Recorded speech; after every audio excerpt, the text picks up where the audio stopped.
ডালের মজা জালে, অর্থাৎ যত বেশি সময় জ্বালানো হবে স্বাদ বেড়ে যাবে ততই। আসসালামু আলাইকুম সবাইকে। খুবই নর্মাল একটা রেসিপি, কিন্তু জায়গা ভেদে ভিন্ন ভিন্নভাবে রান্না করা হয়ে থাকে।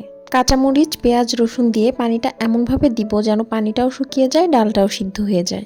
ডাল সিদ্ধ হয়ে আসলে এর মধ্যে লবণ আর হলুদ দিয়ে খুব ভালো মতো ঘুটনি দিয়ে ঘেটে দিতে হবে। এই কাজটা একটু সময় নিয়েই করতে হবে। আমি ভাবতাম ডাল মনে হয় সব জায়গায় একইভাবে রান্না করা হয়, কিন্তু না।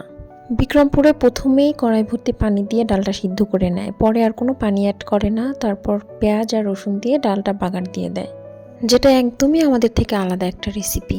বিয়ের পর খুব অল্প দিনই আমার শ্বশুরবাড়িতে থাকা হয়েছিল। আমি এভাবেই 5 ফোড়ন বাগার দিয়ে ডাল রান্না করতে বলতাম।